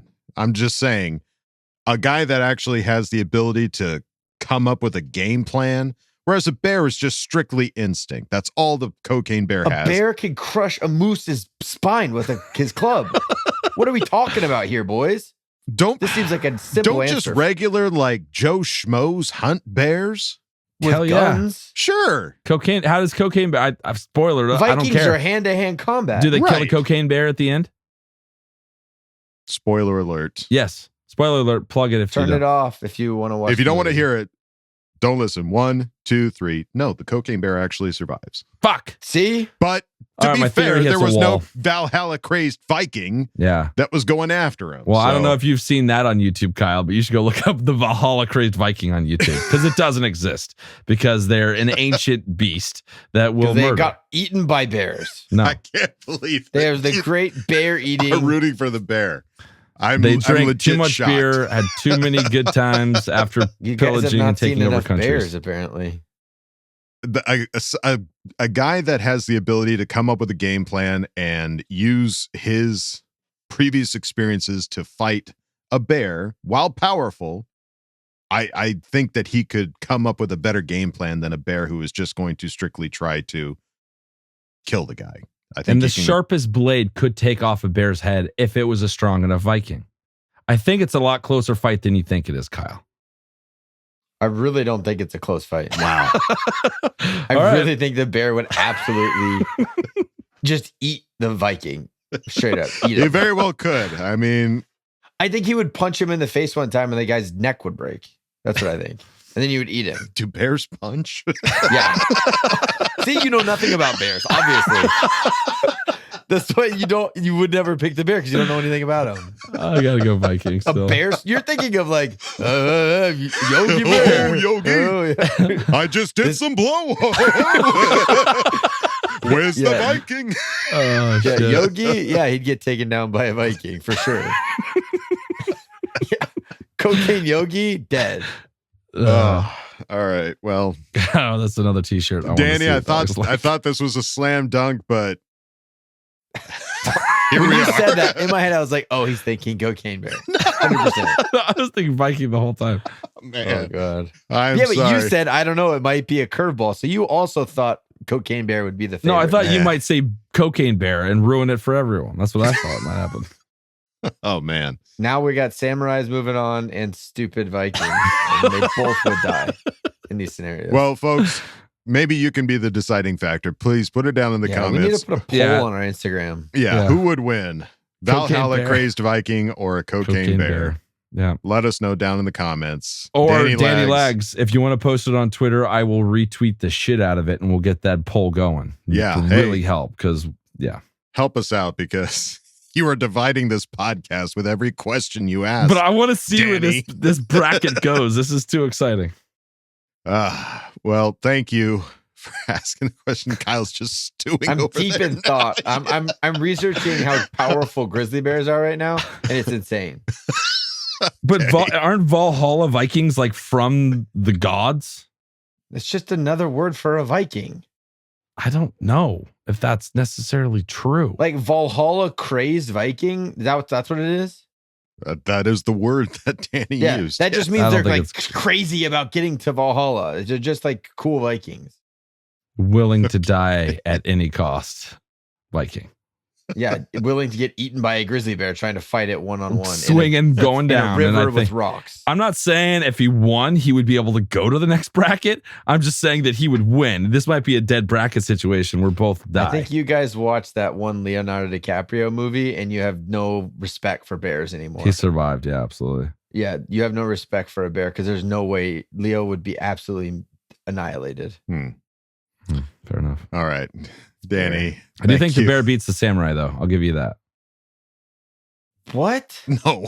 All right. That's the same logic for samurai as Viking. Valhalla's Vikings are more intense. Danny, thank you. So if you put, wait, you would put Valhalla Viking against samurai, you would take the Viking. Hell yeah.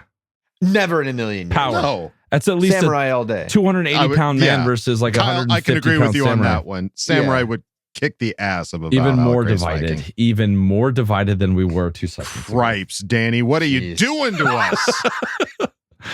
You're God. tearing us apart, Danny. You're tearing me apart, Lisa. I have no son. Danny, thank you for asking the question. And thank you, everybody, for asking questions I'm here sweating. in Ask Boltfam. without you folks, we wouldn't sweat as much as we do. So thank you for making this episode what it is. And that's going to do it for us here at Charger Chat, folks. Any final thoughts there, gentlemen? Stay with us, Austin. Don't leave. Please. We'll see what craziness happens in the next week, because it's going to get crazy, guaranteed. It's going to happen before this comes out, so we're going to look stupid.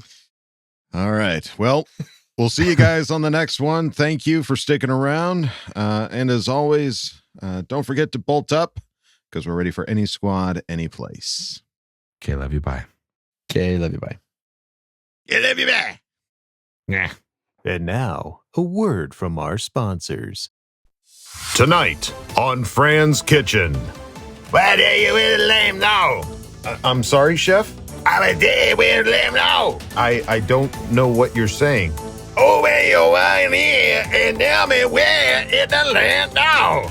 I'm sorry, I can't work under these conditions. Who will take home the win? Will it be red team? It row. It's what? It row. Or the blue team? Oh my God, I don't understand. Find out tonight on Fran's Kitchen.